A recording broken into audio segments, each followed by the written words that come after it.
job and always has great topics. So nice to be coming off of that. Nice job, Gilad. I'm Jennifer Dukarski. I am kind of the geek of the lawyers. I'm a recovering engineer. I spent 15 years in the auto industry before deciding to make a change and head over to the law. No, I don't do patents, but I love and absolutely enjoy doing technology law, and particularly privacy and data security, and especially in the automotive context. I hate to leave the land I love. So this is a personal passion and kind of my niche. Thank you so much for that introduction. So I would like to get started off with, so where do we sit today with automotive cybersecurity, sort of at a high level for the audience? We sit in a really interesting place. We've heard a few of the speakers talk about the ideas that really focus around harmonization. And when it comes to privacy, I think the easiest way to describe where we're at is using the words lack thereof.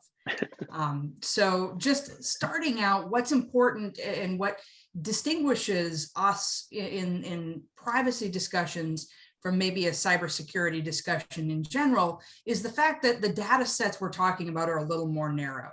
It's not that we don't care about things like the actual torque or any of the other data being collected in vehicle. Privacy concerns really relate to the human person, and they go to those privacy rights. And that's kind of where things differ. So we care about things like biometric data being collected in vehicle. We care about data that might link the vehicle's geolocation to a person's home. We care about what they're listening to and what they're streaming. So that's where we care about. And in a global level, it's really kind of just a variety of approaches. Either, take the United States, which has a 50 state and almost a no state solution, with the exception of some states like California and Virginia and Colorado. And then you turn to the European Union with the EDPB guidance on privacy and security, or you even turn to China and their brand new law, PIPL, and some of the automotive specific requirements for privacy, and you'll find we have the entire gamut. So I think just at a high level, Joby, the answer is we're in a state of virtual disarray.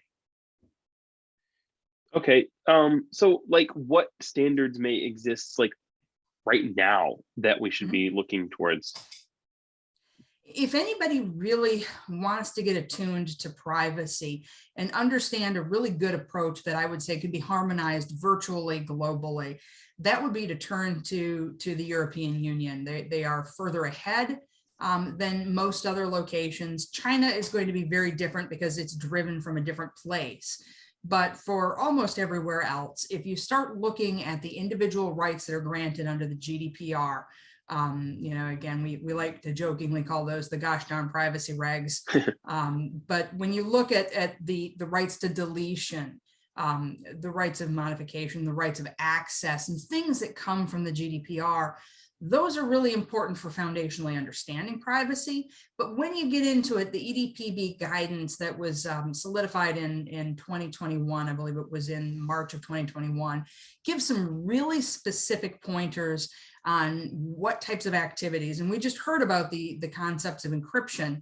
As a matter of example, the EDPB really commends to us end-to-end encryption. It commends to us a lot of technical and tactical approaches, but it also tells us that we really need to think about what the data is that's being transmitted and how it can impact the end vehicle user. So it's not just the discussion of tier one versus OEMs. We also have to put our hats on it and look at what the people who are purchasing vehicles care about, because at the end of the day, the privacy really impacts them the most. So that's why the EDPB guidance says we have to pay attention to things like geolocation data with a heightened sensitivity. We have to pay attention to biometrics with a heightened sensitivity. We need to pay attention to anything that would show that there's some illegal activity going on. For example, if you are tracking torque and speed, and you can correlate it to positional movement, and you could determine that somebody's violating the law by going faster than the appropriate speed in the appropriate zone, then you've just discovered illegal activity. And that, believe it or not, has a heightened level of privacy expectations. Okay, well, you've talked a little bit about like end user being, or what types of data is collected. Um, it in as being as agnostic as possible, what would your answer be to somebody who asks, like, who owns that data that's being collected? I think that the question really, you got to flip that one on its head. And the question isn't who owns it, but who doesn't want to own it. I think as a base proposition, everybody wants to get a hold of the data. The users, the vehicle owners, they think they own it, they want it because it's data about them. The vehicle companies want to use that data to either monetize it in some capacity or to get better understanding and advance products. The tiers want to use it for product development. Starbucks and your local coffee place want to know who's driving by and are close within certain frequencies so they can push, all sorts of advertisements that are targeted to those vehicle drivers. Everyone wants to, but what really does ownership mean, Joby? And I think the big kicker is most of this is just, it's bits and bytes. It's not like it's something that's patentable. It's not copyright protectable. So ownership doesn't come through traditional ownership channels. It really comes through our agreements. And when you stop and think about it, between the OEMs and the tiered supply base, it depends on what's in that agreement. Between the end customer who purchases the vehicle and the OEM, it's in the paperwork. And if not, there are different places that have regulatory regimes that create the expectation. In Europe, I think the general expectation is that the vehicle owner or lessee will be the one who owns or has that first cut rights to the data.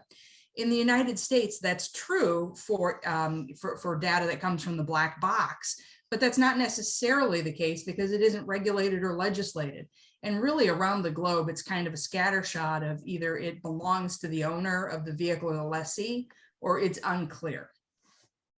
So I have kind of maybe a two-part question, right? We've seen, or I should say that the industry has seen, that there are software providers, namely big technology companies like Google and Apple, where they provide software components where the data is obscured. And so what are your thoughts on that? And the second kind of I had is, where do you see the opt-in and opt-out of that data collection, like say on the HMI or the human machine interface, for those that are unfamiliar? Yeah, I think those are really good questions because they highlight the real problems and challenges of vehicle use. Now, the more and more we get some of these technologies equipped, like the Google in vehicle, or calling out for Alexa or even Siri in car, where that data is being stored, how it's being stored, how it's being used and processed, can just create any number of problems and risks. For example, if you do have somebody who is in a vehicle, perhaps they may be involved in human trafficking, do you have the right to go ahead and tap into that vehicle's audio and listen into what's going on to try to make a determination and arrest someone or to follow that vehicle? I mean, there are so many problems, but from a security standpoint, just as a little bit of interesting tidbit, one of the advocacy groups, Joby, had actually made some recommendations with respect to that type of data. They don't want it stored remotely. So if you're putting it in transit to somewhere, they don't want it stored locally. They don't want it stored other places. I mean, literally, they carved out any storage location and said, we don't want it stored there.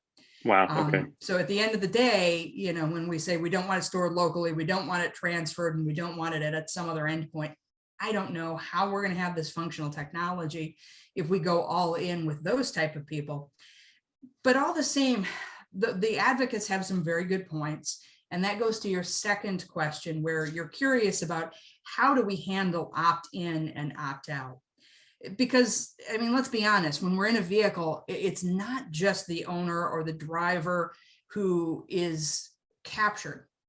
If you do have that kind of surround audio capture going on, you may have children in the car. You might be the person who's picking up a group of kids in your neighborhood and driving them home after soccer practice. Who has the right to consent for each one of those children? And can you just push an opt-in button? And moreover, when we have vehicles, I mean, it's been a while since I've rented a car, thanks to COVID, but the last time I did, you pop into a car anytime and you'll find people's playlists, you'll find people's contact lists. they don't clear out. So when you have something that you would think is more logical that you would want to opt in, opt out, and clear out, it doesn't happen. So I think pragmatically, we have to wrestle with not just the opt in, opt out, but who you're opting in and opting out for, and making it really easy every time you get into a vehicle. Now, I agree, it's kind of annoying every time you pop in, you say, yes, I know I'm not going to be an idiot and crash my system by playing with the map feature while I'm driving. But at the same time, we still have people who are creating vehicles that have more and more encumbering technology, like the ability to play video games in the console. So I think you've hit on a problem that does not have a good answer right now. And from a privacy law standpoint, I think that those of us in the privacy law realm understand that there are physical challenges to each of these problems. And I'll give you a secret, we don't know the answer either. Yeah. Yeah, that's a good point. So one of the things that I've talked about in the past, when it comes to technicalities in privacy, is we don't, well, for the most part, there's no way of knowing who the user of the vehicle is, because there's not like a login, there's not a token or something that can be provided. I mean, and there's a lot of things to say, like, okay, well, we can tie it to fobs, or we can tie it to phones, but it's still not clear who is sitting in the vehicle from a technical standpoint, not even from a legal standpoint. So, I mean, there's a lot of proposed ideas out there, and so that's going to be a technical topic for those in the audience to follow. Is how do we know what user? There's no concept of a user, so how can we understand the opt-in, opt-out, and or even feature availability, right? For What's the most ride sharing interesting, models. yeah, absolutely. And what's most interesting, some of the easiest, most elegant solutions to that would be, say, a facial recognition or that type of technology, which is capturing even more data More that's data, problematic. right? Yeah, for sure.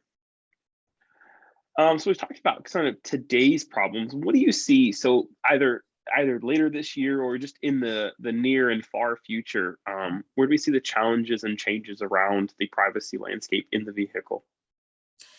I think one of the biggest challenges that I see in vehicle is pulling along those countries that don't have a sense of privacy right now.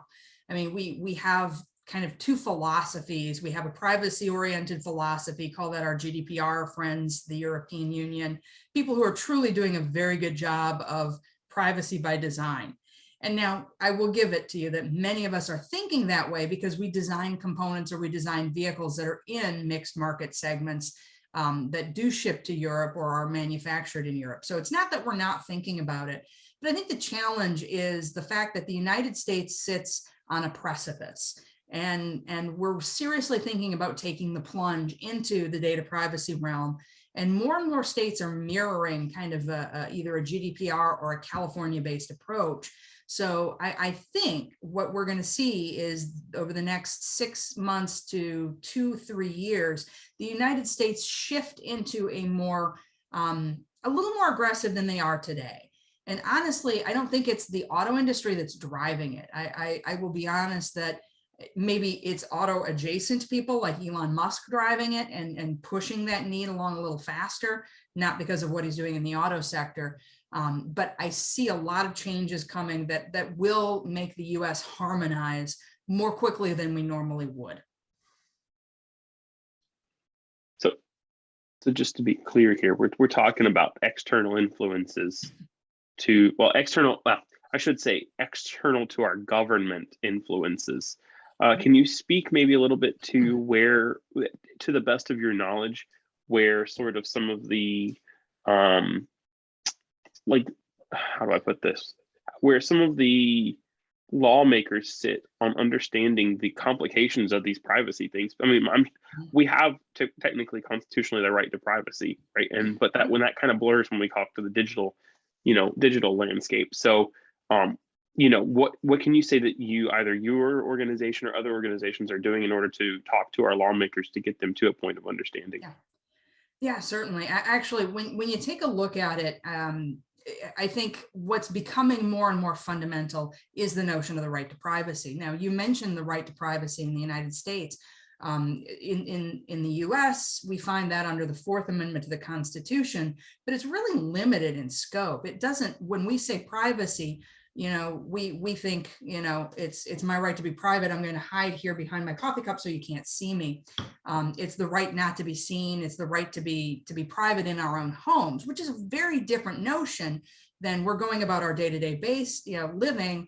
And are we being tracked on our cell phones? Are we being tracked by drones from the sky? Are we being monitored, in our vehicles? So I think there's that fundamental shift that we're buying into more of that right to privacy and all of those individual rights that are promised under things like, structures like the GDPR, or in California under the CCPA, CPRA regime.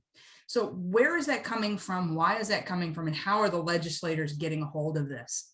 I happen to be very blessed in the audience in the seventh row listening to Tim Cook the other day say that there is a fundamental right to privacy. So we're hearing it more and more from our tech leaders, and again, across industry sector, just tech in general, who are saying it out loud and are actually using that fundamental right to privacy to try to combat other things they don't like in the law. In that case, it was kind of Mr. Cook was kind of using it as a pushback against some of the backdoor aspects that Apple is less fond of. But what we're doing to try to bring legislators up to speed, in addition to the messages they're hearing from those constituencies, a lot of people in the privacy sector are doing more and more lobbying, drafting and working on more and more legislation. I'm privy to a little bit of knowledge, and I'll just say that much, that Michigan is an example of one of the states in the United States, near and dear to the automakers and many of the suppliers' hearts, has just recently proposed two bills. There's a House bill, there's a Senate bill, and conceptually, a lot of the things that are in that bill mirror some of the philosophies of the European Union. They don't exactly match California, and as a matter of fact, they really went with a federalistic kind of approach to try to avoid some of the issues that we see in the California legislation and in some of the other state legislations. So I think what you're getting is more advocates at the table, whether it's in the industry or in similar industry segments that are trying to push this technology. And what that's going to do, Joby, right now we've got HIPAA, we've got FERPA for education, we've got all of these financial regs. So we're in this sectoral system in the United States. What this does is smush it all together into a really kind of uniform system. So that's what I see. That's what's being sold to legislators. And they're starting to listen. Although I will say, with as many challenges as we've had as an industry, trying to get NHTSA up to speed on cyber and or privacy in general, but really on cyber, and kind of feeling that government is lagging in their knowledge and understanding. It's like that 3 times over when you're trying to bring a legislator to the floor to truly understand some of the minutia in these bills. But it's good work. If you can explain it and get a legislator to buy in, that you've hit something important. Understood. So we've kind of been talking a little bit about the EU and US. Can you talk about maybe either globalized more? I mean, obviously GDPR is pretty globalized at this point, but is there any sort of globalized board or case law precedent? I know international law can be fuzzy, that's sort of driving change over the different borders, since we have a pretty multinational audience here. Yeah, well, as I mentioned, I think the big thing that we have to pay the closest attention to is what's coming out of the EDPB. A lot of the guidance there is really kind of, they're the thought leaders. They're bringing kind of, everything home. I think when you start looking at the rest of the globe, there's a little bit of movement in the Asian Pacific realm, and particularly, again, China and its PIPL and its 2 accompanying cybersecurity laws. That really creates a very unique approach because of the nature of the data and because they want to keep so much of the data there for their critical infrastructures. So it's kind of a bubble out in space. But between Brazil, where the US is headed, and what's been what the GDPR has done to influence the European Common Area, the economic area, I really would say turn to the EDPB, because they've got truly they are the thought leaders. Awesome. So I know you have another commitment that you're going to have to run off to. So I'm going to start Q&A just a couple minutes early here. Perfect. And then I'll have some following words on to close us out. So does anyone from the audience have any questions that we maybe didn't cover? I know it's been a lot to go over in a very short amount of time as far as privacy goes. You can either raise your hands or just say it in chat.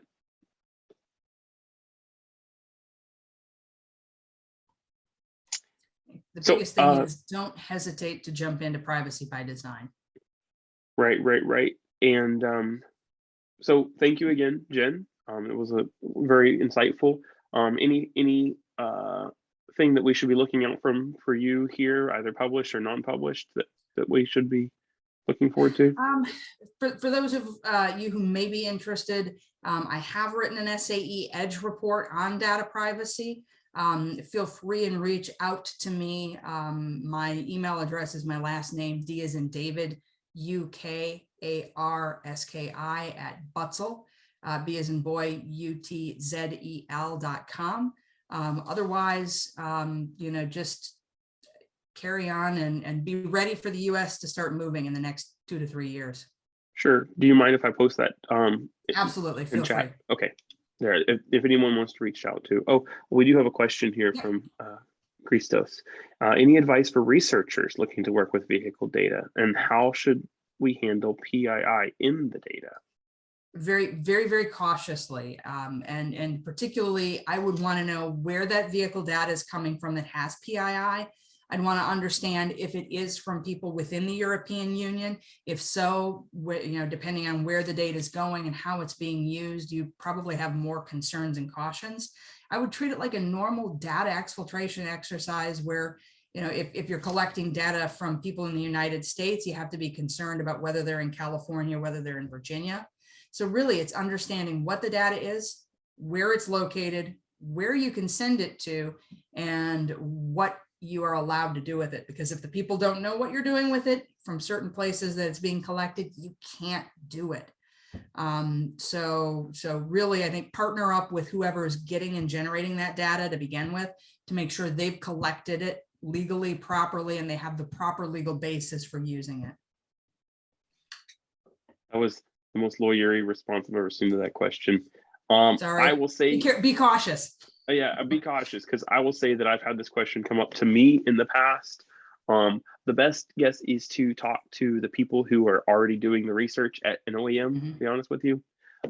They obviously have R&D departments. And Christos, if you want to reach out to me offline, we'll see if we can try to get you some contacts. I can't guarantee anything, but I've had similar questions from researchers before, is how do we get access to this types of data to see what we can do with it or how it's being collected already. So Jen, I know you got to go. Thank you so much. And for everyone else on the call, I'm going to go ahead and share the last thing real quick, just a couple slides here. So, and then give me one moment, please. So I was sharing this when we were starting up. So Covisa, obviously, we have our security team. We're formerly known as Geneva, so some of you may have heard from us before.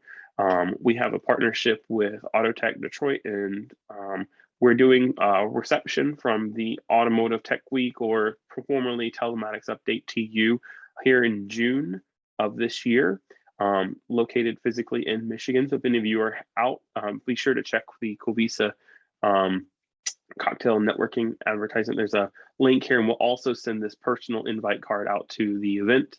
Or you can reach out to Mike, whose information is shared on here, right? And another thing is that the Covisa security team, of course, I shared you earlier that we have bi-weekly meetings. So every other week we have a meeting.